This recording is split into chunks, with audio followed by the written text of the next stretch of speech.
MTV நேயர்களுக்கு வணக்கம். நேயர்களே, இப்போது நாம் பார்க்க போவது ரகு தாத்தா படத்தின் திரை விமர்சனம். ரகு தாத்தா படத்தில் திவ்யதர்ஷினி, எம்எஸ் பாஸ்கர், தேவதர்ஷினி, ரவீந்திர விஜய் மற்றும் பலர் நடித்திருக்கிறார்கள். இந்த படத்தை சுமன் குமார் கதை, திரைக்கதை, வசனம் எழுதி இயக்கியிருக்கிறார்.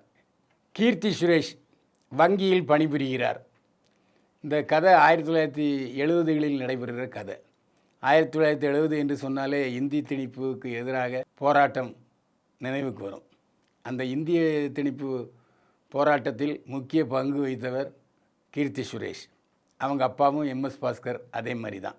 அந்த ஊரில் ஒரு இந்தி பிரச்சார சபா இருக்கும். அந்த சபா மூடுறாரு எம்எஸ் பாஸ்கரும் கீர்த்தி சுரேஷ். அந்த சபா செக்ரட்டரி அதை எப்படியாவது அந்த சபாவை மீட்டு உயிர் பெற செய்ய வேண்டும் என்று போராடுகிறார். கீர்த்தி சுரேஷுக்கு திருமணத்தில் அவ்வளவு ஆசை கிடையாது. ஆனாலும் திடீரென்று அவருடைய தாத்தா எம்எஸ் பாஸ்கருக்கு புற்றுநோய் வந்துவிடும். எந்த நேரத்தில் அவர் தன்னுடைய இறப்பை சந்திப்பார் என்பது தெரியாது.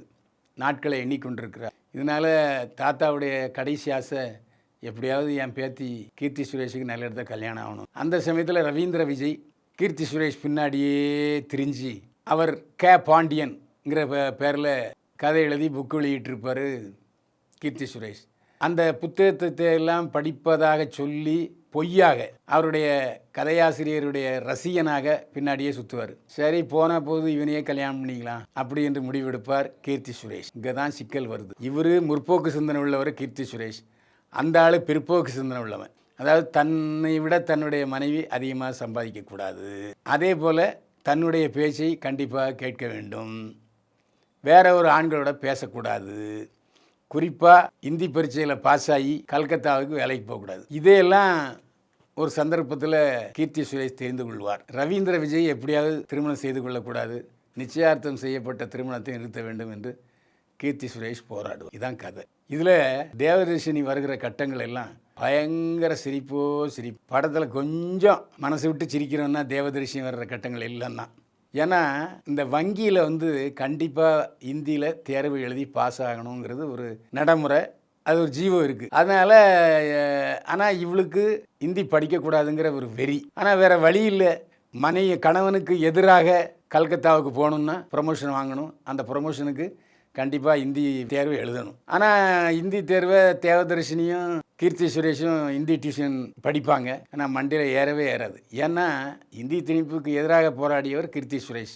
கடைசியில் படத்தை பார்த்தா தான் தெரியும், ஒரு டெக்னிக்காக அந்த பரீட்சை எழுதி பாஸ் பண்ணதுக்கு முயற்சி போயார் கீர்த்தி சுரேஷ். இது கதையோட்டம், அது சொன்னால் சுவாரஸ்யமாக இருக்காது. அதனால் மீதி கதையை நீங்கள் தியேட்டர் போய் பார்த்துக்கிடுங்க. இதில் முக்கியமான விஷயம் என்னென்னா, நாம் இப்போது 2023 இருக்கோம். 1970 நடைபெறுற கதையை அப்படியே சபா நாடகம் மாதிரி எடுத்தால் எப்படி இருக்கும், அதே மாதிரி தான் படம் இருக்குது. பேசுகிறாங்க பேசியே கொள்கிறாங்க. கீர்த்தி சுரேஷ் பேசுவதில், வசனம் பேசுவதில், மாடுலேஷனாக பேசுவதில் செலுத்திய ஆர்வத்தை முகபாவனையில் காட்டவே இல்லை.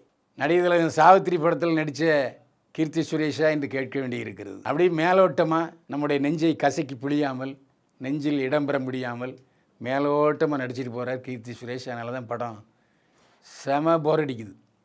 தேவதர்ஷினி மட்டும் படத்தில் இல்லைன்னு வச்சுங்க, மரணப்படுக்கையில் எம்எஸ் பாஸ்கர் படுத்த மாதிரி தான் படம் இருக்கும். ஆனால் சில கருத்துக்கள், நல்ல கருத்துக்கள் இருக்குது. அதாவது ஆணுக்கு பெண் அடிமை இல்லை, குறிப்பாக கணவனுக்கு மனைவி அடிமை இல்லை, கணவன் பிற்போக்காக இருந்தாலும் மனைவி முற்போக்காக இருக்க வேண்டும் என்று கதையை சொல்லுது. இந்த படத்தில் எம்எஸ் பாஸ்கர் அந்த காலத்து பாலையாவை நினைவுபடுத்துகிறார். இயல்பான நடிப்பு. ஒரு தாத்தா, அதுவும் இருமல் தாத்தா, புற்றுநோய் பாதிக்கப்பட்டாலும் கூட அதை ரொம்ப கேஷுவலாக எடுத்துப்பார் எம்எஸ் பாஸ்கர். என்ன 70 வயசு ஆகிப்போச்சு, இன்னும் எத்தனை நாள் இருந்தானே, அது போனஸ் லைஃப் தான் என்று சேலஞ்சிங் எடுத்துக்கூடாது. ஆனால் கடைசி சீனில் அந்த டாக்டரை விரட்டுவார் பாருங்க, படா, அந்த கட்டத்தில் கொல் என்று சிரிப்பு வந்து விடுது. அது வரைக்கும் சோகமாகவும் துயரமாகவும் இருந்த எம்எஸ் பாஸ்கர் கடைசி சீனில் சிரிப்புன்னு மாற்றி விட்டுறாரு. அதே மாதிரி தன்னுடைய பேத்தியின் திருமணம் நடக்கவில்லையே, அந்த திருமண சீனில் எப்படியாவது அந்த திருமணத்தை நிறுத்தணும்னு பார்த்து திடீர்னு பார்த்தா மாப்பிள்ளை காணும். எங்கே போனார் மாப்பிள்ளை? பெரிய பரபரப்பு. அந்த கிளைமேக்ஸ் சீனில் கொஞ்சம் பரபரப்பு ஊட்டியிருக்கிறார் கதையாசிரியர் தமன்குமார். இவர் கன்னடத்து இயக்குனர்னு நினைக்கிறேன். ஏன்னா கன்னடத்துலாம் இந்த மாதிரி படங்கள்லாம் வரும். அதை கொஞ்சம் மாடர்னைஸ் பண்ணியிருந்தாருன்னா ரகு தாத்தா பாராட்டப்பட வேண்டியவர். நிறைய ஆடியன்ஸ் வருவாங்க. படத்து பேரே அந்த காலத்தில் ரகு தாத்தா, ரகு தாத்தான்னா வாழ்கிறார் என்ற அர்த்தம். ஆனால் இதில் ரகு தாத்தான்னு போட்டிருப்பாங்க. நீங்கள் பாக்யராஜ் சார் நடித்த படம், அந்த படம் இன்று போய் நாளை வா, அதில் ராதிகாவோட அப்பா ஹிந்தி டீச்சர். இவர் ஹிந்தி டியூஷன் ராதிகாவுக்காகவே படிக்க போவார். கதாநாயகன் போட்டு வெளுன்னு வெளுத்துருவார்.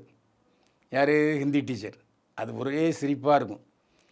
அப்பேற்பட்ட சிரிப்பு படம் தான் ரகு தாத்தா. இந்த படத்தில் சிரிப்பு வரவே மாட்டேங்குது.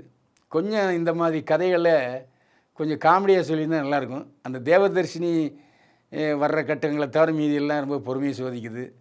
நிறைய பேர் வெளியில் போய் பாப்கார்ன் சாப்பிட போயிடுறாங்க. அப்படி தான் போகுது. ரொம்ப பொறுமையை சோதிக்குது. நன்றாக போக வேண்டிய படம், அருமையான கதை. அந்த கதையை எந்த அளவுக்கு அலுப்பு தட்ட முடியுமோ அந்த அளவுக்கு பண்ணியிருக்காரு தமன்குமார். இந்த படம் தோல்வி அடைஞ்சதுக்கு காரணம் இயக்குனர் தமன்குமார் தான். நல்ல முடிச்சுள்ள ஒரு கதையை மொக்கையாகி விட்டார் இயக்குனர் தமன்குமார். ரகு தாத்தா பைல்வான் பார்வையில் 100க்கு 27 மதிப்பெண்கள். மீண்டும் சந்திப்போம். வாழ்க வளமுடன்.